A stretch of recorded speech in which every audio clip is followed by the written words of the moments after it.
भगवान श्री कृष्ण कहते हैं, हम जीवन में धन कमाने में इतने व्यस्त हो जाते हैं कि हम भूल ही जाते हैं कि धन जीवन जीने के लिए होता है, जीवन धन कमाने के लिए नहीं।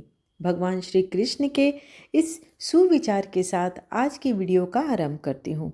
आज की वीडियो में आप श्रवण करेंगे माघ मास महात्म कथा का 16वां अध्याय।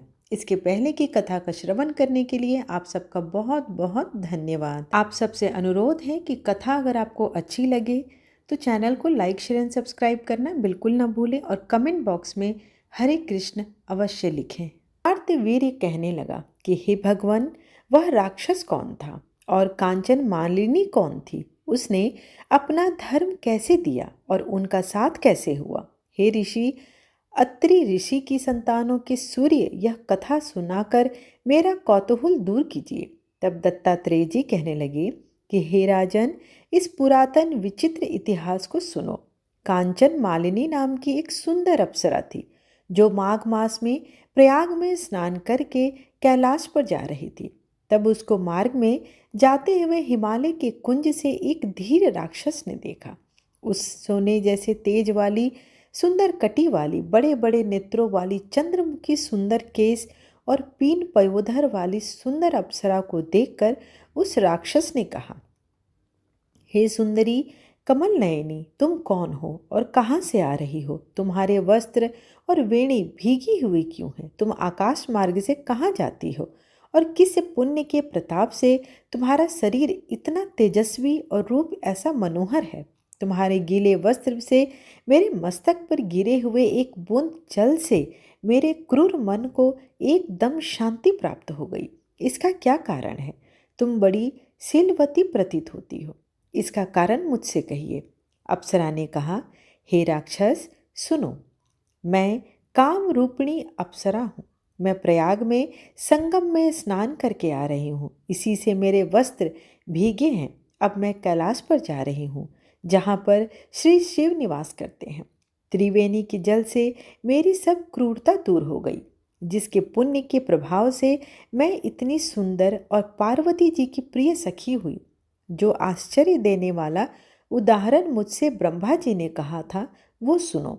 मैं कलिंग देश के राजा की वैश्या थी, रूप लावण्य और सुंदरता में अपूर्व थी। मेरी सुंदरता पर सारा नगर मोहित था और मैंने अनेकों प्रकार के भोग भोगे।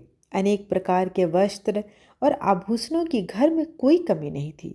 कई कामी पुरुष आपस में स्पर्धा से ही मृत्यु को प्राप्त हो गए। इस तरह उस नगर में बड़ी सुंदरता से यौवन व्यतीत हुआ और मैं वृद्धावस्था को प्राप्त हो गई। तब मेरे मन में विचार उत्पन्न हुआ कि मैंने अपनी सारी आयु पापों में ही व्यतीत की है। धर्म का कोई कार्य तो किया ही नहीं, ना कोई दान किया, न तप किया, न यज्ञ किया, शिव या दुर्गा जी की आराधना भी नहीं की, न कभी भगवान विष्णु का पूजन किया। इस प्रकार अशांत चित्त से मैंने एक ब्राह्मण की शरण ली जो वेदों का ज्ञाता और ब्रह्मनिष्ठ था। मैंने उनसे पूछा कि मेरा निस्तार किस प्रकार से हो सकता है। महाराज, साधु सज्जन अच्छे और बुरे सभी पर दया करते हैं, इसलिए मुझ दीन पर भी कृपा करके मुझ कीचड़ में डूबी हुई को पकड़कर उबारिए। क्षीर सागर क्या हंस को ही दूध देता है, बत्तख को नहीं देता? तब वह ब्राह्मण राजा का पुरोहित इन सब बातों को सुनकर मुझ पर दया करके कहने लगा, तू ब्रह्मा के क्षेत्र प्रयाग में जाकर माघ मास में त्रिवेणी संगम में स्नान कर, परंतु मन में अशुभ क्रिया का विचार नहीं करना। पापों के नाश के लिए महर्षियों ने 3 स्थान से अधिक और कोई प्रायश्चित नहीं बतलाया। प्रयाग में स्नान करने से तो अवश्य पवित्र होकर स्वर्ग को प्राप्त होगी।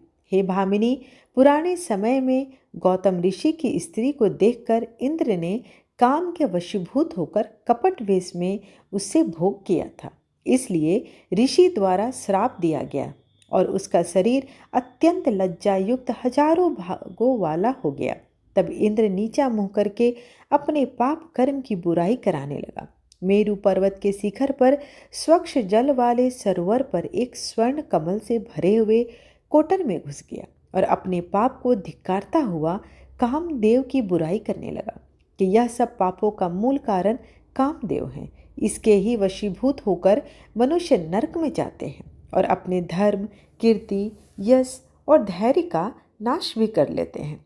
इंद्र ऐसा सोच रहा था, सो इंद्र के बिना सारा देवलोक शोभाहीन हो गया। तब देवता, गंधर्व, किन्नर, लोकपाल, इंद्राणी के सहित बृहस्पति जी से जाकर पूछने लगे, महाराज, इंद्र के न रहने से स्वर्ग ऐसा शोभाहीन हो गया है जैसे सतपुत्र के बिना श्रेष्ठ कुल। इसलिए स्वर्ग की शोभा के लिए कोई क्रिया सोचिए।